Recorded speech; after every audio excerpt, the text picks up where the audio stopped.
بسم اللہ الرحمن الرحیم اللہم کل ولیک الحجۃ ابن الحسن صلواتک علیہ وعلی آبائہ فی ہذہ الساعۃ وفی کل ساعہ ولیاً وحافظا وقائدا وناصرا ودلیلا وعینا حتی تسکنہ ارضک طوعا وتمتعہ فیہا طویلا برحمتک یا ارحم الراحمین صلوات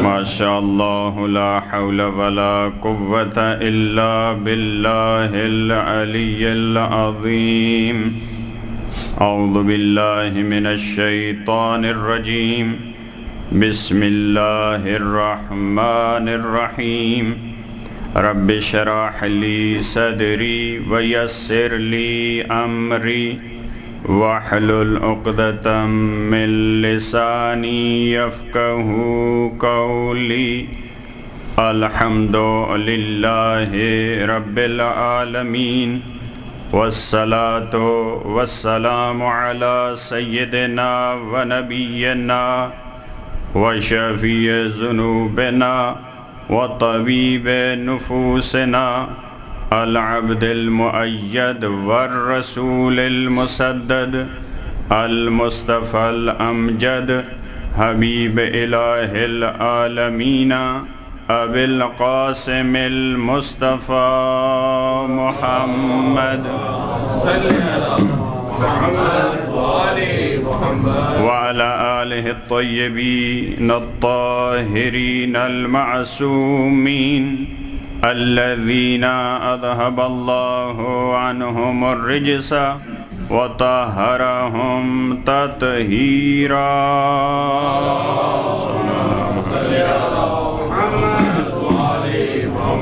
لا سیما بقیت اللہ فی الارضین روحی وارواح العالمین لتراب مقدمہ الفدا ولعنت اللہ علی اعدائہم اجمعین من یوم ظلمہم الی قیام یوم الدین اما بعد فقد قال الامام السجاد علیہ الصلاة والسلام ایہا الناس اعطینا ستا وفضلنا بسبع اعطینا العلم والحلم والسماح والفصاح والشجاع والمحبت فی قلوب المؤمنین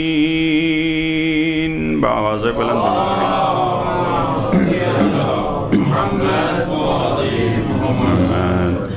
بآواز بلند درود پڑھتے ہوئے تھوڑا تھوڑا آگے تشریف لائیں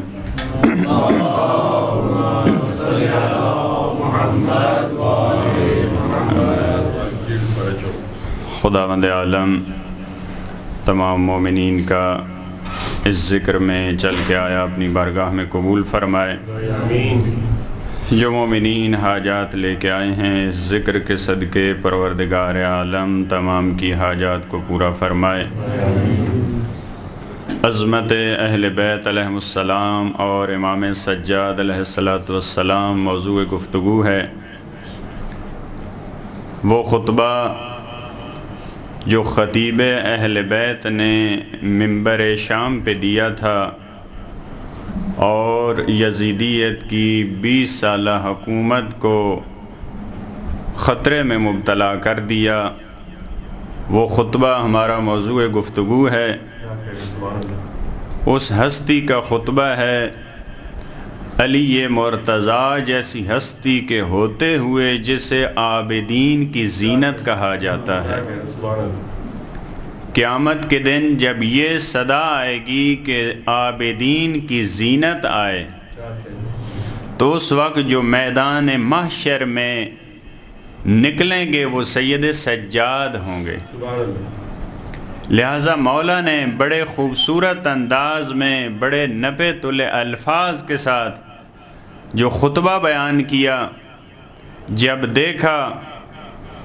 بنی امیہ کا خریدا ہوا خطیب اور درباری ملا یہ اپنے مرضی کے مطابق وہ چیزیں بیان کر رہا ہے جس میں مخلوق کی رضا ہے، جس میں خالق کی رضا نہیں ہے، تو وہ ہستی جو اللہ کی رضا کو خریدنے والے ہیں، یہ تو وہ گھر ہے وَمِنَ النَّاسِ مَن يَشْرِي نَفْسَهُ ابْتِغَاءَ مَرْضَاتِ اللَّهِ وَاللَّهُ رَءُوفٌ بِالْعِبَادِ، یہ اس خاندان کا فرد ہے جو اپنے نفس کو بیچ دیتے ہیں اور اللہ کی مرضیوں کو خرید لیتے ہیں۔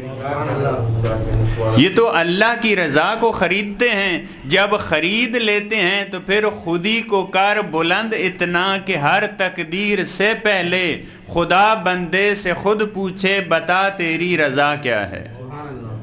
یہ ہمارے لیے نہیں ہے، یہ ان ہستیوں کے لیے علامہ اقبال نے کہا ہے، وہ اپنے آپ کو اتنا بلند انہوں نے کیا ہے، خدا ان سے پوچھتا ہے بتا تیری رضا کیا ہے۔ لہٰذا جنہوں نے اللہ کی مرضیوں کو خریدا، انہوں نے جب دیکھا یہ خطیب اللہ کی رضا کے خلاف بول رہا ہے، فرمایا وَيْلَكَ أَيُّهَا الْخَاطِبُ اشْتَرَيْتَ مَرْضَاتَ الْمَخْلُوقِ بِسَخَطِ اللَّهِ، اے تجھ پہ وائے ہو، تیرا ٹھکانہ جہنم میں ہو، تو اللہ کی رضا کے بدلے میں لوگوں کی رضا کو خرید رہا ہے۔ لہذا برداشت نہیں کیا امام علیہ السلام نے وہاں پہ۔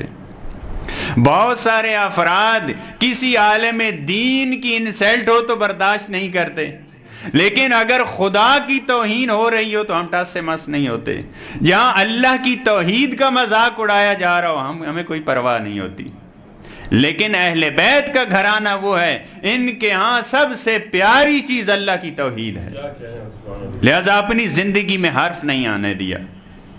فرمایا تو انسان کی مرضی کے لیے، تو بنی امیہ کی مرضی کے لیے تو خدا کو ناراض کر رہا ہے، میں ایسی بات کرتا ہوں، میں ایسا خطبہ دیتا ہوں، میں ایسے کلمات بیان کرتا ہوں فیہن رضا للہ، اس خطبے میں اللہ کی رضا ہوگی، جو میں خطبہ دوں گا یہ اللہ کی رضا کا مظہر ہوگا، ہر لفظ میرے خطبے کا وہ ہوگا جس پہ خدا کی رضایت کی مہر لگی ہوگی۔ لہٰذا دیکھتے ہیں اتنا خوبصورت خطبہ دیا امام علیہ السلام نے، جس کی 3 گفتگویں گزر چکی ہیں۔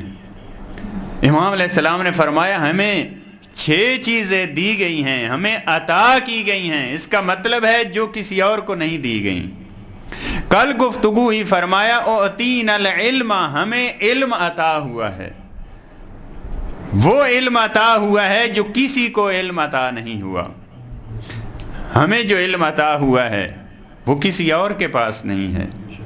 آج جو موضوع گفتگو ہے، دوسری چیز جو امام علیہ السلام نے بیان کی، فرمایا اعطینا العلم والحلم، ہمیں حلم عطا ہوا ہے۔ بھائی بہت سارے افراد کے پاس علم ہوتا ہے لیکن علم کے ساتھ حلم نہیں ہوتا۔ اس علم کا استعمال کیسے کرنا ہے، اس علم کو استعمال کہاں پہ کرنا ہے، اس علم کو کس کے خلاف استعمال کرنا ہے، یہ پتہ نہیں ہوتا۔ بھائی بہت سارے افراد آپ کو پتہ ہے، ایمانی صاحب ان کے پاس اسلحہ ہوتا ہے لیکن اس کو پتہ نہیں ہوتا اس اسلحے کا استعمال کہاں پہ کرنا ہے، اسی اسلحے کو اپنے کے خلاف استعمال کر دیتے ہیں۔ علم وہ طاقت ہے جس سے انسان کے اندر یہ شناخت آتی ہے کہ اس نے کس کی بات برداشت کرنی ہے، کس کی برداشت نہیں کرنی۔ حلیم اسے کہتے ہیں جو اللہ کی دی ہوئی سختی اور مصیبتوں کو بھی برداشت کرتا ہے، لوگوں کی دی ہوئے مصائب کو بھی برداشت کرتا ہے۔ جو اللہ اس کو تکلیفیں دیتا ہے، جو مصیبتیں خدا کی طرف سے آتی ہیں، اس کے درجات کو بلند کرنے کے لیے، آپ کو معلوم ہے جو پروردگار انسان کو مصائب اور مشکلات میں ڈالتے ہیں اس کی بھی 2 قسمیں ہیں۔ بعض مصیبتیں ہیں ہمارے اپنے ہاتھوں کی کمائی ہے، قرآن نے کہا یہ تم خود بما کسبت ایدیکم، یہ جو خود تم کام کرتے ہو، بعض مصیبتیں اس کا اپنا نتیجہ ہے۔ لیکن جو اولیاء خدا پہ مصائب آتے ہیں وہ نعوذ باللہ ایسا نہیں کہ ان کے کام ایسے تھے، بلکہ ان کے درجات کو بلند کرنے کے لیے، ہمارے لیے اسوہ اور آئیڈیل پیش کرنے کے لیے تم بھی مشکلات میں اس کو آئیڈیل بناؤ، دیکھو اس کی راہ کو اپناؤ، لہذا اہل بیت علیہ السلام نے اور انبیاء کرام نے مشکلات کے مقابلے میں جو راستہ اختیار کیے وہ حلم کا راستہ ہے، وہ برداشت ہے، وہ حوصلہ ہے، وہ تحمل مزاجی ہے۔ قرآن کریم نے ایک حضرت ابراہیم کو، ایک ان کے بیٹے اسماعیل کو، ایک اور نبی کا ظاہراً حضرت شعیب کا تذکرہ قرآن کریم میں، جن کو حلیم کہا ہے، بردبار نبی ہیں۔ کتنے مصائب حضرت ابراہیم پہ، کتنی مشکلات کا سامنا کرنا پڑا حضرت اسماعیل کو، ہر سختی، ہر مشکلات، ہر مصیبت میں صبر کا دامن نہیں چھوڑا حضرت ابراہیم نے۔ اتنی آگ کوئی قریب نہیں جا سکتا، لیکن اللہ کے نبی توحید کو بچانے والے اس آگ میں جانے کے لیے تیار ہیں۔ جب جبرائیل امین اللہ کا فرشتہ ہے، اللہ کا حاجت ان، کیا کوئی ہے تیری حاجت؟ بتاؤ کا حاجت ہے تیری طرف نہیں ہے، مجھے حاجت ہے، لیکن حاجت اس سے ہے جس سے میرا ڈائریکٹ رابطہ ہے۔ وہی آپ کا اور میرا رابطہ خدا سے رابطہ ہونے کے لیے ہمیں ایک واسطے کی ضرورت ہے، جو کہا یا ایھا الذین آمنوا اتقوا اللہ وابتغوا الیہ الوسیلہ، ہمیں خدا تک پہنچنے کے لیے ایک وسیلہ کی ضرورت ہے۔ ہم اتنے اچھے نہیں ہیں کہ ڈائریکٹ بات کر پائیں، ہماری بات کہاں سنائی دیتی ہے، لیکن وہ ہستیاں اس مقام پہ پہنچتی ہیں، ان کو درمیان میں بعض اوقات فرشتے کے واسطے کی ضرورت نہیں پڑتی۔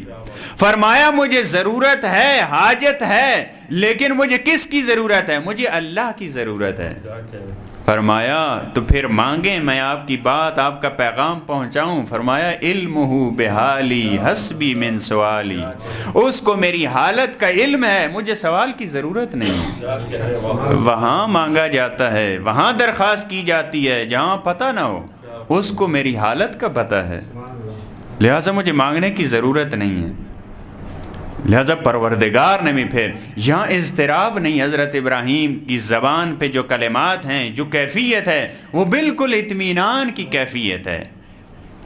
اللہ نے جو ان کو دی ہیں مشکلات، جو تکلیفیں، یہاں حضرت ابراہیم کے بارے میں بھی حلیم، بردبار نبی، اور حضرت اسماعیل کے بارے میں بھی دیکھیں، جب فرشتہ خوشخبری دینے آیا حضرت اسماعیل کی، فرمایا فبشرناہ بغلام حلیم، ہم نے ان کو ایک بردبار بیٹے کی خوشخبری دی ہے، بڑے صابر بیٹے کی خوشخبری دی۔ اور بہت سارے صفات ہیں انبیاء میں، کسی اور صفت کا تذکرہ نہیں ہے۔ حضرت ابراہیم کا بھی تذکرہ، یہ بھی بردبار نبی ہیں، اور حضرت اسماعیل کی جب خوشخبری دی ہے، یہ دونوں باپ بیٹا کیوں بردبار ہیں، یہ کیوں مشکلات میں صبر کرنے والے ہیں؟ فرمایا جب حضرت ابراہیم کو یہ حکم ہوا کہ اپنے بیٹے کی گردن پہ چھری چلاؤ، اپنے اس خواب کو اپنے بیٹے کے سامنے رکھا، انی ارا فی المنام انی اذبحک فانظر ماذا تری، میں نے منام میں، میں نے خواب میں دیکھا ہے کہ میں تجھے ذبح کر رہا ہوں، تیری رائے کیا ہے؟ امتحان ابراہیم کی یہ آخری منزل ہے، سب سے مشکل امتحان، ایسی چیز کے ذریعے جس کی ہمارے عوام الناس میں تو اس کی کوئی حیثیت نہیں ہوتی۔ بھائی اتنے سخت حکم آنے کے لیے ایک فرشتے کو آنا چاہیے تھا، ایک فرشتہ آتا، ڈائریکٹ خدا کا حکم آتا، ایک خواب کے ذریعے، کتنی بڑی مشکل، کتنا بڑا امتحان، اس کی بیس کیا ہے؟ پتہ چلا ان کے خواب اور ہوتے ہیں، ہمارے خواب اور ہوتے ہیں۔ میں نے خواب میں دیکھا، یہ نہیں کہا کہ مجھے وحی ہوئی ہے، مجھے الہام ہوا ہے، کوئی لفظ نہیں ہے قرآن میں، انی ارا فی المنام، میں نے خواب میں دیکھا ہے، انی اذبحک فانظر ماذا تری۔ فرمایا اے بابا جان، جو آپ کو حکم ہوا ہے آپ کر دیجئے، ستجدنی انشاءاللہ من الصابرین، میں صبر کروں گا۔ اتنا بڑا امتحان حضرت ابراہیم کے لیے، جوان بیٹے کی گردن پہ چھری چلانا، اور حضرت اسماعیل کے لیے بھی ذبح ہو جانا، یہ کہاں حلیم ہے، باپ بیٹا دونوں بردبار ہیں، لیکن ان کی منزل امتحان، ان کا حلم، اس کی منزل کیا ہے؟ ہم صبر کریں گے، لیکن علی اور اولاد علی کی منزل امتحان کیا ہے؟ زیارت عاشورہ کا جملہ، اللہم لک الحمد حمد الشاکرین علی مصابہم، یہ صبر کرنا مقام ابراہیم اور مقام اسماعیل ہے، اور مقام فخر ابراہیم فخر اسماعیل مشکلات میں شکر کرنا ہے۔ نعرہ حیدری،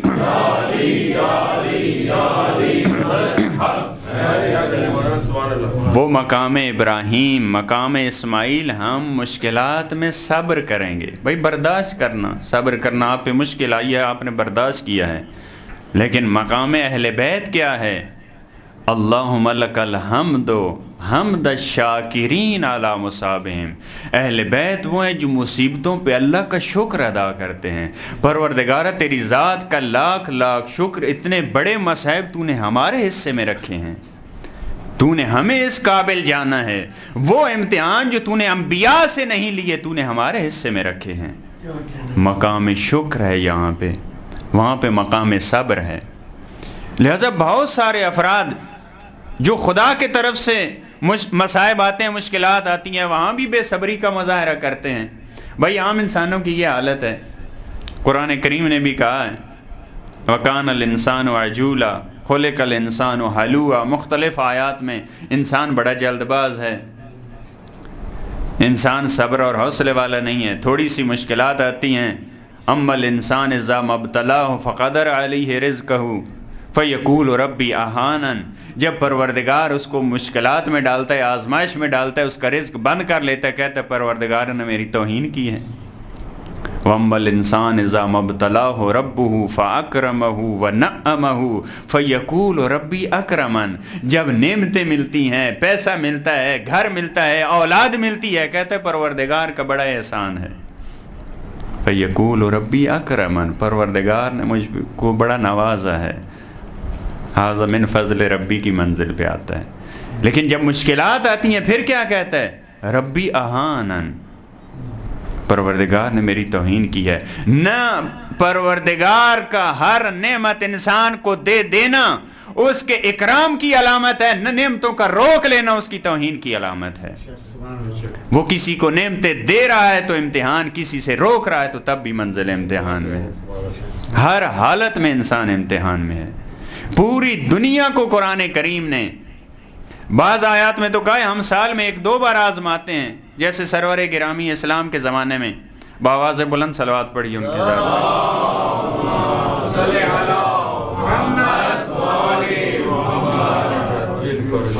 بعض دفعہ سال میں 1-2 دفعہ آزمایا جاتا ہے، فرمایا ہم ان کو آزماتے ہیں 1 مرتبہ یا 2 مرتبہ، وہ جنگی آزمائش ہے۔ بڑے امتحان ہوتے ہیں بعض دفعہ سال میں 1 بار، بعض دفعہ فرض کریں مڈل میں ہوتا ہے، جا کے میٹرک میں امتحان ہوتا ہے، بی اے میں جا کے ہوتا ہے، لیکن بعض ہوتے ہیں جو ماہانہ ٹیسٹ ہوتے ہیں، جو ویکلی ٹیسٹ ہوتے ہیں۔ قرآن کریم نے بعض آیات میں کہا کہ پورا دار دنیا امتحان ہے، ہر لمحہ تم امتحان میں ہو، ہر گھڑی تمہارا امتحان ہے، لیکن بعض دفعہ فائنل امتحان ہے، بڑا امتحان ہے، لہذا وہ سخت امتحان ہے۔ ہر انسان جس کیفیت میں بھی جا رہا ہے وہ امتحان میں۔ قرآن نے کہا کہ معمولاً انسان ایسے ہیں وہ بے صبری کا مظاہرہ کرتے ہیں، وہ برداشت نہیں کرتے اللہ کی طرف سے آئے ہوئے مصائب کو بھی، اور جو انسان ان کو سختیاں دیتے ہیں اور مشکلات مصیبتیں ان کو بھی برداشت نہیں کرتے۔ بھائی خدا کی پھر بھی ممکن ہے برداشت کر لیں، لیکن انسانوں کی طرف سے آئی ہوئی وہ تو ہم 1 لمحے کے لیے برداشت نہیں کرتے۔ اہل بیت کا مقام یہ ہے، جتنی ان پہ مشکلات آئی ہیں اطمینان اور سکون کی کیفیت ہے۔ مولا کائنات فرماتے ہیں ان کو پتہ تھا ان محلی منہا محل القطب من الرحا ینحدر عن السیل ولا یرکع الی الطیر۔ ان کو معلوم تھا خلافت میں میرا مقام وہی تھا جو ایک چکی میں اس نیچے کیل ہوتا ہے اس کا جو مقام ہوتا ہے، مرکزی حیثیت ہوتی ہے، محور ہوتا ہے۔ فرمایا میرا وہ مقام ہے ینحدر عن السیل ولا یرکع الی الطیر، میں وہ ہستی ہوں جس سے علم اور معرفت کے سیلاب پھوٹتے ہیں، کسی عقل بشر کی عقل کا پرندہ وہاں تک پرواز نہیں کر سکتا، میں وہ ہستی ہوں۔ لیکن جب میں نے دیکھا ان حالات کو، میں نے دیکھا تو میں نے دیکھا صبر یہاں پہ بہترین چارہ کار ہے۔ وفی العین قضا وفی الحلق شجا ارا ترابی نحسا، میں نے دیکھا میری آنکھ میں کانٹا لگ چکا ہے، میرے گلے میں ہڈی پھنس چکی ہے، میری میراث لٹ رہی ہے، لیکن میں اسلام کی سربلندی کی خاطر میں نے صبر کیا۔ یہ علم کس کے پاس ہے؟ اپنا مقام لٹ رہا ہے پھر بھی خاموش ہیں، کیونکہ جس کا دین پہ خرچ ہوا ہوتا ہے اس کو اس کی قدر و قیمت پتہ ہوتی ہے۔ مولا کے پاس آئیں دو خواتین، ایک نے کہا یہ میرا بیٹا ہے، ایک نے کہا میرا بیٹا ہے۔ فیصلہ کرنا مشکل ہے، علم غیب کے پہ تو ذمہ داری نہیں ہے فیصلہ کرنا، معصوم کی، انبیاء علیہ السلام کی ذمہ داری لوگوں کی ظاہری بات کے مطابق فیصلہ کرنا۔ امام نے فرمایا اچھا کوئی بھی قبول کرنے کو تیار نہیں ہے، پھر اس بچے کے دو حصے کر دیے جائیں، ایک ماں کو دے دو، ایک دوسری کو دے دو۔ جو اصلی ماں تھی وہ چلا اٹھی، کہا یہ میرا بیٹا نہیں ہے، دوسری کو دے دو۔ امام نے فرمایا جو یہ کہہ رہی ہے میرا بیٹا نہیں، اسی کا بیٹا ہے، جس کا ہوتا ہے، جس کا دین پہ خرچ ہوا ہوتا ہے اس کو ہوتی ہے دین محفوظ رہے، میرے ہاتھ میں نہیں آتا تو نہ آئے۔ لہذا مولا فرماتے ہیں میری ذات پہ اگر ظلم ہو رہا ہے میں برداشت کرتا ہوں، تمہارا نظام چلتا رہے۔ لہذا آپ دیکھتے ہیں کتنے مقامات پہ مظلومیت کی حالت میں بھی اگر سائل آیا ہے، مشکلات آئی ہیں، یہودیوں کے سوال، عیسائیوں کے سوال، ہر سوال کا مولا نے بڑی خندہ پیشانی سے جواب دیا ہے۔ فرمایا کہ فقط اس میں میری ذات پہ ظلم ہو رہا ہے، یہ وہ ہستی ہیں، یہ صبر اپنوں سے، خصوصاً جو اپنوں کی طرف سے مشکلات کا سامنا ہوتا ہے وہاں پہ یہ صبر کرتے ہیں، وہاں پہ برداشت کرتے ہیں۔ ہماری آج مشکلات، ہم دشمن کی بات برداشت کرتے ہیں، اپنے کے بات برداشت نہیں کرتے۔ ہماری قوت برداشت اتنی کم ہو چکی ہے۔ آج امام بارگاہ کے مقابلے میں امام بارگاہ، مساجد کے مقابلے میں مساجد، مدارس کے مقابلے میں مدارس، تنظیم کے مقابلے میں تنظیم، انجمن کے مقابلے میں انجمن، اگر اس کی آپ گہرائی میں جائیں سارا اس کا مسئلہ کیا، ہم میں قوت برداشت نہیں ہے۔ ہم مخالف کی، جو اپنے مخالف ہیں، جس کی رائے میری رائے سے نہیں ملتی، جس کی رائے میری رائے کے، میرے عقیدے کے، میرے نظریے کے موافق نہیں، میں اس کی بات قبول کرنے کو تیار نہیں۔ لہذا آپ دیکھتے ہیں کتنی مشکلات ہیں۔ راستہ وہی ہے جو اہل بیت علیہ السلام نے اپنایا ہے۔ سرور کائنات کی خدمت میں ایک عرب بدو آیا، عرب بدو آ کے رسول اللہ کی، انس سے روایت ہے کہ اس ابا کو کھینچا کہ جو اللہ کا مال تمہارے پاس ہے اس میں سے میرا حصہ بھی دو۔ انس کہتا ہے میں نے دیکھا رسول اللہ کی گردن پہ جو اس نے ابا کھینچی تھی نشان پڑ گئے، نشان پڑ گئے، لیکن رسول اللہ نے ذرا محسوس نہیں کیا۔ صحابہ آگے بڑھے کہ تم نے کیا کیا، بدتمیزی کر رہے ہو، لیکن رسول اللہ نے فرمایا کوئی حرج نہیں۔ اسلام کس سے پھیلا ہے؟ تلوار سے پھیلا ہے؟ تلوار سے نہیں پھیلا اسلام، رسول اللہ کے اخلاق سے اسلام پھیلا ہے۔ فرمایا کوئی حرج نہیں ہے۔ آپ اگر اس حوالے سے ایک مطالعہ کریں تاریخ کا، معصومین علیہ السلام اور ختمی مرتبت، کتنے لوگوں نے جسارت کی اور صحابہ پیغمبر یا صحابہ معصومین نے کتنے مقام پہ اس آدمی کو پھینٹی لگانے کی کوشش کی، معصوم نے روکا ہے۔ ایک پورا موضوع ہے، ایک پورا چیپٹر ہے، آپ کو 10 مقامات ایسے ملیں گے۔ وہ ہم جیسے تھے نا، صحابہ ہم جیسے ہی تھے، جیسے ہم جذباتی ہیں وہ بھی جذباتی ہوتے تھے۔ یہ آپ کو صدر اسلام سے لے کر آخری معصوم تک آپ کو 10 واقعات ملیں گے۔ اس سے پتہ چلتا ہے اس وقت بھی یہ فکر تھی، اگر وہ ہستی موجود نہ ہوتی تو اس وقت بھی یہی حالت ہوتی، لیکن وہ کنٹرول کرتے تھے۔ کہا کہ نہیں یہ کیا ہے، اس کے علاوہ ایک موضوع ہے، یہ تو ہے نا فقط مارنے کی بات، یہ مزاح میں کہہ دیے پھینٹی لگانا، یہ تو مارنے کی بات ہے، قتل کرنے کے واقعات یہ پورا موضوع ہے۔ رسول اللہ کی خدمت میں کتنے افراد لائے گئے، صحابہ نے جذبات میں آ کے کہا آپ ہمیں حکم دیں ہم اس کی گردن اڑا دیں، رسول اللہ نے فرمایا آرام کرو، کیا کرتے ہو تم، گردن کہاں اڑانی۔ یہ ہم جیسی سوچیں تھیں، یہ ہم جیسی فکریں تھیں، بس تھوڑی سی بات کسی نے کہی ہم نے کفر کا فتویٰ، ہم نے شرک کا فتویٰ، ہم نے فلاں کا فتویٰ۔ یہ بڑی خطرناک چیزیں ہیں، یہ ہمیں توڑنے والی چیزیں ہیں۔ معصومین کی زندگی میں یہ کوئی نہیں کہتا کہ ان کی قوت برداشت ہماری کہاں برداشت. نقل کریں تھوڑی سی, کاپی کریں ان کو جتنا ہو سکے. انہوں نے برداشت کی, انہوں نے تو ان کی برداشت کیا, ان کی برداشت, ان کا صبر و تحمل, اس پہ اللہ کے فرشتے تعجب میں پڑ جاتے ہیں. ان کا مقام برداشت یہ ہے. لیکن ہم اسی راستے پہ چلیں, اپنوں کی باتیں برداشت کریں. البتہ انہوں نے دشمن کی, جو دشمن ٹکرانے والا ہوتا تھا, جو اناد والا کینے والا دشمن ہوتا تھا, انہوں نے کبھی اس کی ایک برداشت نہیں کی. ہمارے کبھی مزاح میں کہتے ہیں کہ ہمیں جو طاقتور ہوتا ہے اس پہ رحم آتا ہے, اور جو کمزور ہوتا ہے اس پہ جوش آتا ہے. دشمن پہ تو ہمیں بڑا ترس آتا ہے کہ یہ تو دشمن ہے, یہ تو ہمارے مذہب کا, دین کا, ملت کا, اسلام کا, اس پہ ہمیں کبھی تیش نہیں آئے. لیکن جو ہمارے اپنے ہیں, جو علی ولی اللہ پڑھنے والے ہیں, جو ماتمی ہیں, جو نمازی ہیں, جو ولایت کا اقرار کرنے والے ہیں, ان پہ ہمیں غصہ آتا ہے. لہٰذا معصومین علیہم السلام کی زندگی میں ایک بہت بڑا واضح پیغام جو ہے وہ حلم, وہ برداشت, وہ صبر, وہ اللہ کی رضا پہ راضی ہونا. امام سجاد علیہ الصلوۃ والسلام کی خدمت میں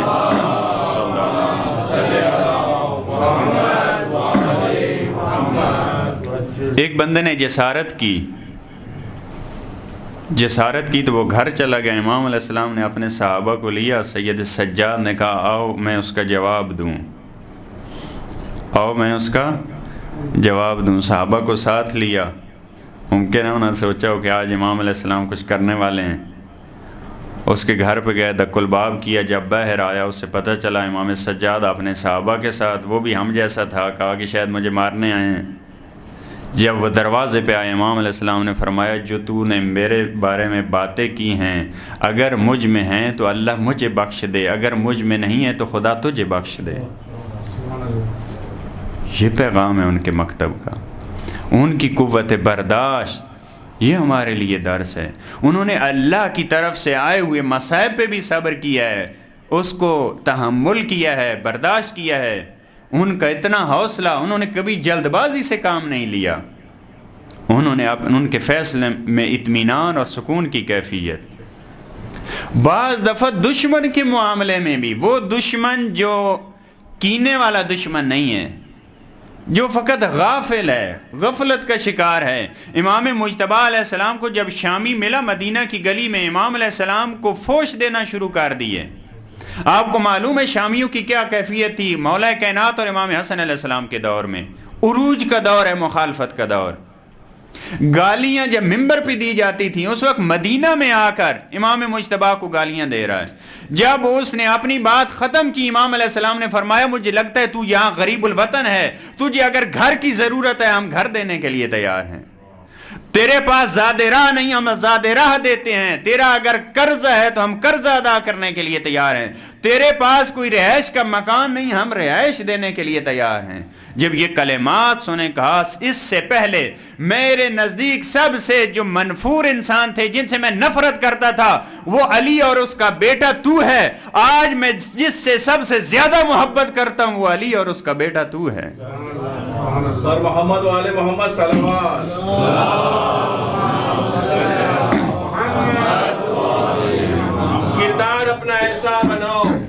کردار اپنا ایسا بناؤ کہ لوگ کہیں حسن کا چاہنے والا ہے, لوگ کہیں حسن کا چاہنے والا ہے.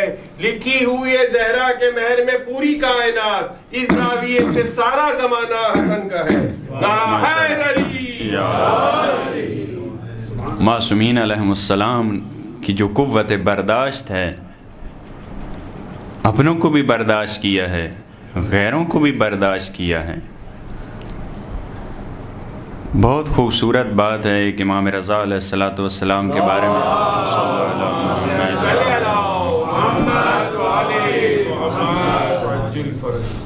مامون نے ایک بار عیسیٰ جلودی, اس کی فوج کا بڑا ہے, عباسی خاندان کا بھی بڑا تھا, اس کو مدینہ میں بھیجا کہ آپ نے, کیونکہ ان کو حکمرانوں کو آپ کو معلوم ہے جو مال امام آتا تھا معصومین علیہ السلام کے پاس, کبھی ان کو شکایات دی جاتی تھیں یہ شاید آپ کے خلاف کوئی لشکر تیار کرنا چاہ رہے ہیں. لہٰذا یہ کئی ائمہ کی زندگی میں ہوا کہ گھر پہ چھاپا پڑا اور جو کچھ ہوتا تھا لے کے جاتے تھے یا تلاشی لیتے تھے گھر میں کیا ہے۔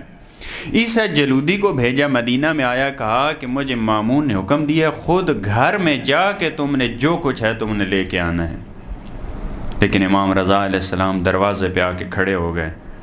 امام علیہ السلام نے فرمایا میں تجھے گھر کے اندر نہیں آنے دوں گا، لیکن تیرے ساتھ میرا یہ وعدہ ہے جو کچھ گھر میں حتیٰ خواتین کے ہاتھوں میں اگر کوئی زیور ہے وہ بھی میں لا کے دوں گا، لیکن گھر میں آنے کی تجھے اجازت نہیں ہے، یہ اہل بیت کا گھر ہے۔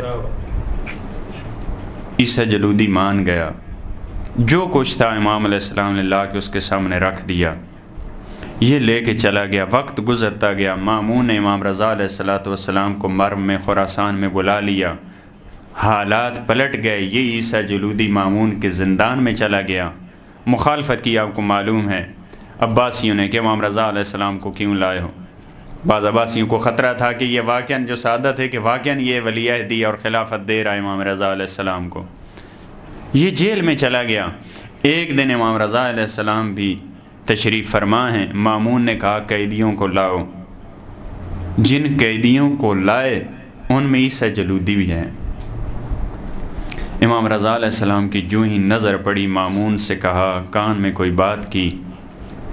جلودی نے جب یہ دیکھا کہ وہی واقعہ یاد آ گیا، یہ تو وہی شخص ہے جس کو مدینہ میں ہم نے لوٹا تھا، آج یہ اپنا بدلہ لینا چاہتا ہے۔ لہٰذا مامون کو اس نے اپنے ذہن کے مطابق سوچا کہ مامون کو یہی کہا ہوگا کہ ہر ایک کو سزا اگر تو نہیں دیتا تب بھی اس کو سزا سے ضرور دینا، اس نے ہمیں لوٹا ہے۔ ہمارا ایسے ہوتا ہے، جب ہمارا کوئی قریبی ہوتا ہے تو ہمیں کسی سے نفرت اور کینہ ہوتا ہے، ہم کہتے ہیں کہ آج انتقام لے لیں اس سے۔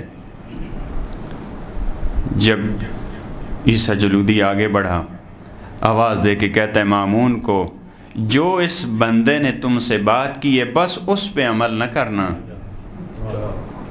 جو مرضی ہے مجھے سزا دو، لیکن جو اس نے بات کی اس پہ عمل نہ کرنا۔ اس نے کہا ٹھیک ہے، جو اس نے بات کی ہے اس پہ عمل نہیں کرتا اس لیے تجھے قتل کرتا ہوں۔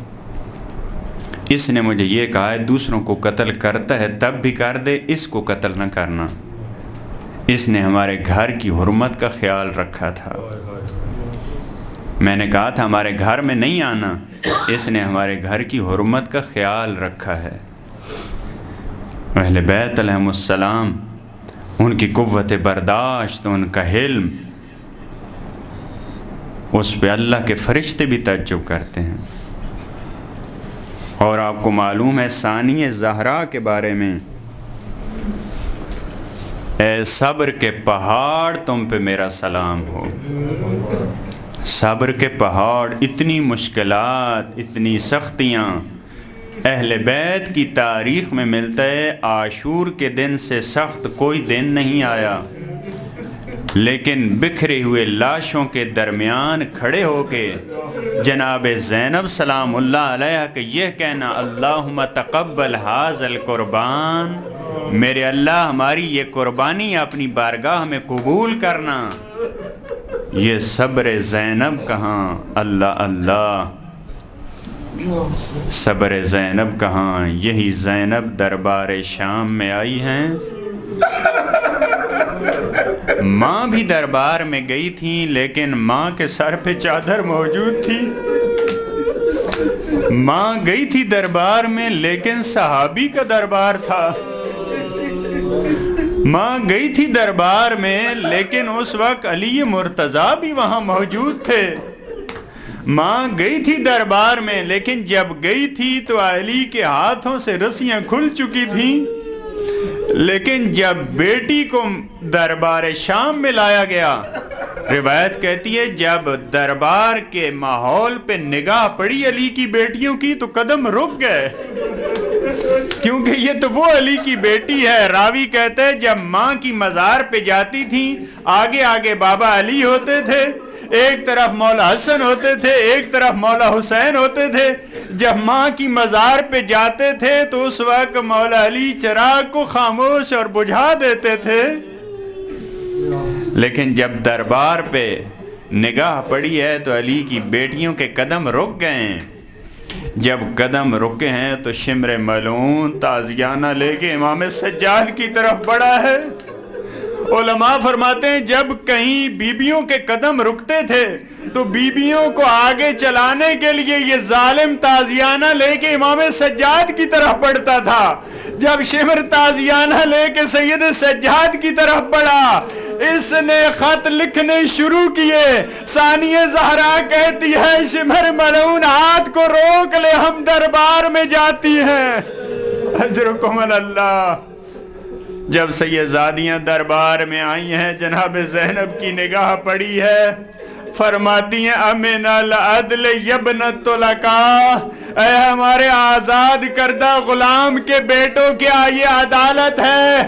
تخدیروں کا اماؤک، تیری کنیزیں تو پردوں میں بیٹھے، اے تو رسول کی بیٹیوں کو بازاروں میں لایا ہے، اے تو رسول کی بیٹیوں کے پردے کو تو نے اجرکم اللہ کہا۔ یہ گفتگو ہو رہی تھی، یزید کی کنیز اور بیوی ہندہ دوڑتی ہوئی آئی دربار میں، کہا اے یزید یہ تو رسول زادیاں ہیں، ارے ان کو تو نے کیسے قید کیا؟